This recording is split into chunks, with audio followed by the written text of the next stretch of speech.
Halo guys, nama gue Stefan dari StefTech, dan di video kali ini kita bakal nge-unboxing dan sedikit review satu hari S24 Ultra. Jadi gue pre-order, dan kalau bisa kalian lihat hari gue ngupload video ini, aneh ya gue udah dapet. Ternyata kalau order offline lebih cepet ya itunya, transaksinya. Jadi harusnya kan kalau misalkan kalian lihat di website itu tuh tanggal pengambilannya tanggal 7 Februari, tapi di tanggal 30 Januari gue udah dapet. Jadi sekitar seminggu lebih, satu hari lebih cepet. That's pretty good. Nice. Jadi kita langsung aja cek apa isinya. Jadi udah di setting di Samsung. Jadi udah di unboxing di Samsung. Jadi gue masukin lagi. Jadi ini lebih tepatnya di boxing ya.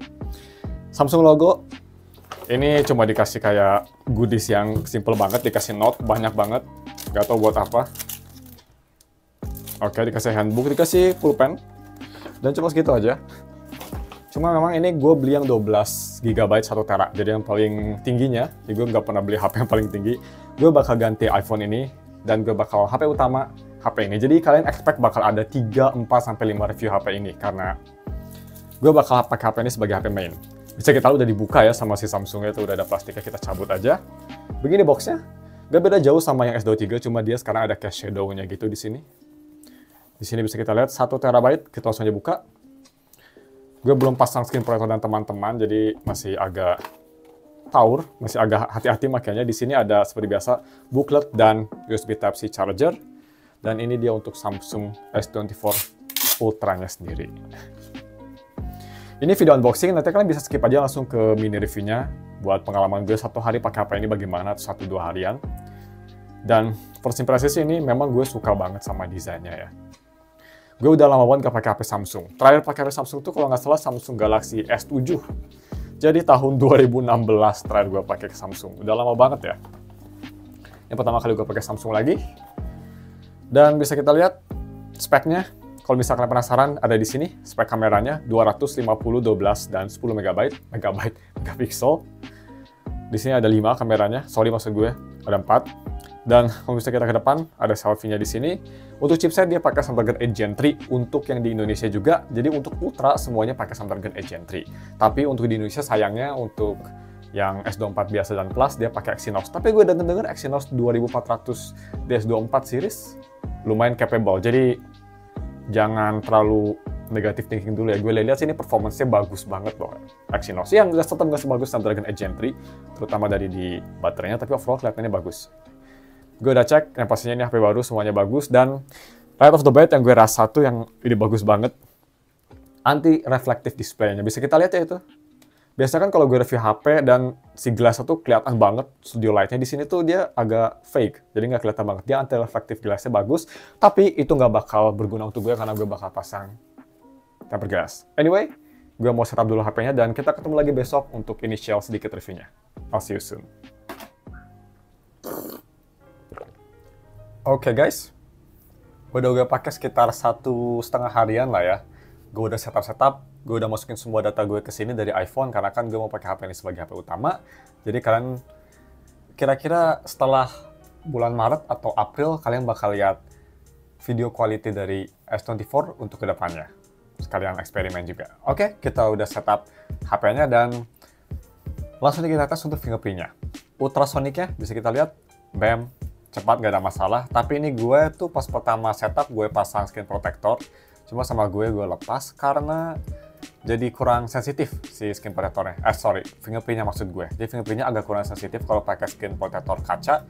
Kalau gue udah nyalain increase touch sensitivity juga tetap aja sama. Jadi gue lepas aja nggak apa lah. Udah pakai Gorilla Glass Armor ini udah cukup oke menurut gue.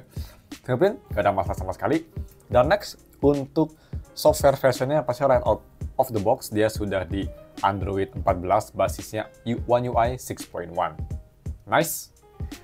Dan ini first impresi pertama gue pakai HP ini, yang pertama gue langsung rasa yaitu dari ini nih, anti-reflective coating-nya. Ini memang benar-benar game changing banget ya. Gue expect kedepannya HP flagship bakal pakai anti-reflecting coating kayak Samsung di sini. Gorilla Glass Armor memang cukup loncatan step yang lumayan besar menurut gue. Bisa kita lihat tuh. Biasanya kan kalau gue review HP ya, nah ini nih, si lampu ini tuh biasanya kan kelihatan banget, terang banget, bener-bener bahasanya tuh mencrong bahasa Sundanya mah. Tapi di sini kelihatan muted ya, kelihatan bener-bener brightness satu nggak reflektif banget. Dan overall ini antara reflektifnya gue bisa bilang sangat-sangat baik. Ada impact-nya lah menurut gue. Tapi seperti HP Samsung Galaxy S Ultra series lainnya, yang pastinya ada S Pen. Dan yang gue suka sekarang S Pen-nya tuh, karena dia layarnya udah nggak edge, jadi kita bisa nulis sampai pinggir, jadi nggak kayak air terjun gitu, nulisnya nggak tiba-tiba jatuh sama edge. Lebih ergonomis. Dan untuk S Pen sendiri, ini gue pertama kali pakai, dan gue bisa bilang gue lebih suka S Pen daripada Apple Pencil di tablet. Karena buat nulis, terutama buat nulis kanji, karena gue lagi belajar, kerasa lebih enak aja, lebih presisi, lebih tajam, karena kan dia tipe juga lebih tajam, lebih enak buat nulis menurut gue sih. Tapi itu cuma opini gue. Makanya gue excited, kayaknya gue bakal beli Tab S9 atau S10 buat kerjaan gue nanti. Maybe, I don't know. Pertama untuk layar. Nah, kita bahas aja ya untuk layar. Layar tuh memang ada isu Samsung tuh kan, banyak banget yang ngeluh layarnya tuh kerasa lebih muted dibanding dengan HP-HP lainnya. Terutama S23 Ultra dan iPhone 15 Pro Max, dia HP kedua tersebut lebih vibrant daripada di S24 Ultra. Dan pas gue nge-record video ini di Februari tanggal 1, gue bisa bilang memang kelihatan warnanya lebih muted, even dibanding dengan iPhone 14 Pro Max gue. Dan untungnya si Samsung udah langsung address, dia udah langsung bilang bakal nge-fix via software update. Karena ini ternyata bukan dari anti-reflective coating, tapi dia softwarenya aja nge-bug kata Samsung. So at least nggak hardware ya, itu bikin gue tenang lah. Jadi kalau misalnya kita ke display nih ya, kita ke display, aduh kepala baterai. Kita ke display dan kita ke mana sih? Nah, screen mode, bisa kita lihat, natural sama vivid, nggak ada bedanya. Ini coba gue zoom ya. Nah, ini natural, ini vivid. Jadi gue kena bug juga yang nggak berubah sama sekali antara vivid sama natural. Ya, semoga cepet ya Samsung ngedrop update-nya. Dan yang pastinya S24 Ultra, itu untuk dalaman sendiri sih nggak beda jauh dengan S23 Ultra. Hanya dari chipset, kameranya diganti ya, kamera telefotonya dari 10 kali 10 megapiksel jadi 50 megapiksel 5 kali. Selain itu sih sama-sama aja, chipsetnya aja di-upgrade, layarnya lebih flat, tapi yang besar banget yaitu dari AI, yaitu dari Galaxy AI. Itu pretty much iming-imingnya Samsung ke S24 is all about Galaxy AI. Dan gue bisa bilang, gue seharian pakai HP ini, sehari 2 harian, gue rasa ada beberapa hal yang gue selalu pakai. Jadi kalau misalnya kalian bingung, kira-kira ada AI apa aja sih di Samsung, kalian tinggal ke setting, terus kalian tinggal ke advanced feature dan ke advanced intelligence. Di sini dikasih tahu fitur-fitur AI baru yang ada di Samsung Galaxy S24 series. Ada foto editor buat nuker-nuker fotonya, kalau misalnya posisi orangnya kurang bagus bisa digeser atau dihapus yang nggak mau. Ya seperti di Google, karena dia base juga memang Galaxy AI itu pakai Google Gemini ya, Google Gemini pretty much. Jadi dia pakai AI-nya Google. Itulah kenapa Samsung bilang ini bakal gratis sampai 2025, tapi nggak tahu kita ke depannya gimana. Ya semoga gratis selamanya lah ya. Masa kita udah bayar mahal, masih harus bayar lagi subscription. Di sini ada phone. Ini phone udah ada live translate. Ini live translate bisa dipakai untuk kalau misalkan ngomong sama orang yang beda bahasa, itu bisa di call dan juga bisa chat juga. Jadi buat kalian yang mungkin punya relatif yang deaf atau tunarungu, itu mungkin bisa memanfaatkan ini pakai chat. Ya, menurut gue ini fitur yang sangat membantu banget buat orang yang sangat butuh. Tapi yang menurut gue sangat membantu yaitu dari Circle to Search. Ini fitur yang memang sangat-sangat di-boost atau diiklankan sama Samsung, yaitu Circle to Search. Jadi misal kita mau nyari apa ya? Oke, aku mau beli ini nih. Mau beli Truth Ear Hexa. Tapi gue nggak tahu ini apa misalnya. Ini tuh apa namanya, kan cuma Hexa doang. Ini apa sih namanya, bingung. Nah, misalnya kita tinggal ke kamera, kita press home button atau bar ya, press and hold, bakal keluar kayak gini. Dan tinggal di circle, dia langsung tahu produknya apa.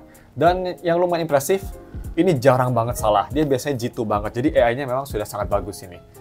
Yang susah aja kayak gue pernah nyoba nyari keyboard adik gue. Keyboard adik gue tuh Fantex MaxFit 61. Keyboard kan susah karena sama aja kan ya si bentuknya tuh. Dia tahu lah kalau itu MaxFit. Jadi AI-nya cukup pintar ini. That's pretty nice. Tapi ya, selain yang tadi gue sebutin, di sini ada live transcribe, ada Samsung Keyboard, Samsung Notes, voice recorder. Itu Samsung Notes buat nge-summarize note, nge-fix kalau misalnya ada tulisan yang salah, kalau misalnya kalian pakai S Pen. bisa ngoreksi tulisan kalian, ada interpreter, kalau misalnya kalian interview bisa langsung di-translate dan ada subtitlenya, orang satu orang dua mana ngomong, pretty nice. Dan Samsung Internet juga bisa nge-summary dan full translasi website. Jadi menurut gue fiturnya AI ini memang bukan AI yang bukan AI gimmick. Menurut gue sih ini lebih AI yang membantu kehidupan, yang gue sangat suka. Dan untuk build sendiri sekarang ini pakai titanium, dan gue bisa bilang beratnya ini lebih enteng daripada 14 Pro Max gue, dan gue sangat suka, enak di tangan. Untuk warna purple, ini bisa dibilang warna purple-nya memang nggak purple banget ya, dibanding sama 14 Pro Max ini lebih dark, lebih ke arah hitam. Oke, dan satu keluhan yang gue rasa pas gue switch dari iPhone ke Android, ya hanya dari gripnya aja ya. Ini gripnya memang, walaupun 14 Pro Max itu masih kotak, tapi ini bener-bener kotak banget, jadi memang agak sedikit kurang comfortable, tapi itu hanya nitpick kecil. Mungkin yang bikin gue kesel sama Android tuh, dia multitasking gininya gak se-smooth Apple. Kalau Apple tuh bener-bener nail banget ya multitasking gestur gininya. Kalau di Samsung tuh memang dia masih agak kadang gesturnya kurang bisa adaptasi sama tangan lah, kurang enak menurut gue. Tapi selain itu, gue gak ada masalah switch ke Android. Gue sih suka dua-duanya, gue suka iOS dan Android. Ada plus minusnya menurut gue. Jadi, try aja langsung kita tes untuk kamera quality-nya. Kamera quality, kamera belakang, sebenarnya gue bilang, dia itu ada setup quad kamera. Gue udah ngambil beberapa foto, kalian bisa lihat sendiri itu gue banding sama iPhone 14 Pro Max. Sorry, gue nggak punya HP iPhone yang baru ya, jadi pakai 14 Pro Max gue aja. Dan memang 14 Pro Max hanya zoomnya tuh hanya 3 kali. Jadi ya dibanding sama S24 Ultra sih menurut gue kalah total. Untuk warna gue bisa bilang mirip-mirip lah iPhone sama Samsung ya, terutama dari main kameranya. Dua-duanya gue suka. Cuma memang kalau untuk di dalam ruangan gitu, kayak bisa di dalam mobil yang agak gelap, gue bisa bilang gue sedikit lebih ke iPhone. Dan untuk selfie-nya ini satu aja, foto selfie BAM, dan itu foto selfie-nya gue di depan monitor, bisa dibilang Samsung jauh lebih baik. Monitor gue tuh lagi nge-emit warna merah marun ya, jadi bisa kita lihat Samsung bisa nge-nullify atau nge-nurunin warna tersebut, tapi kalau Apple muka gue kayak habis di atas sinar matahari. Jadi untuk selfie gue bisa bilang masih lebih bagus di Samsung. Dan untuk video, gue nanti bakal lebih bahas lebih detail di full review yang bakal tayang kira-kira agak lama. Gue bakal pakai app ini sekitar 3-4 bulan, jadi gue bakal bahas full reviewnya di video tersebut. Kira-kira April kalian bisa expect video full review apa ini. Jadi stay tune aja. Sekarang kita hanya review quick aja. Nah, untuk si kamera quality videonya, kita bakal tes, tapi sebelum kita masuk ke tes tersebut, gak ada yang ketinggalan, yaitu dari speakernya. Speakernya gue bisa bilang kalau misalnya dibandingin sama Apple, ini speaker di Samsung S24 Ultra tuh lebih ke arah bright. Bisa keras banget, ultra keras, malahan di mall aja kalau bisa kalian full volume ini bisa kedengeran keras banget, that's pretty good.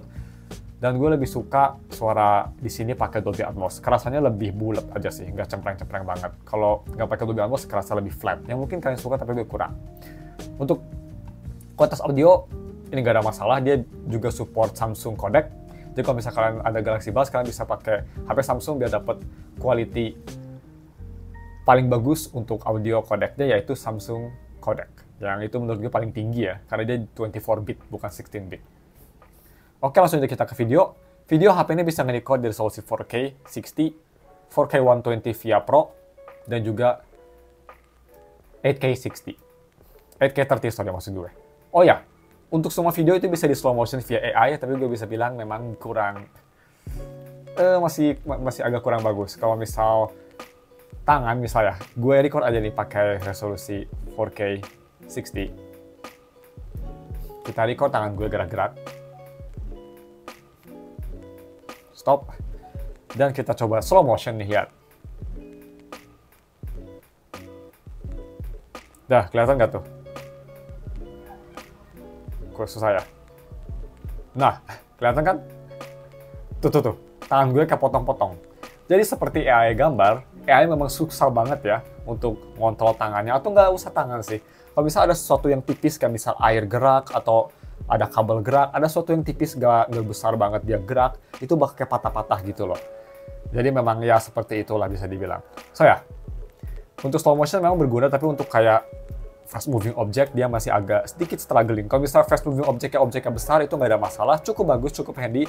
Tapi kalau misal tipis-tipis kayak gitu, dia bakal jadi isu.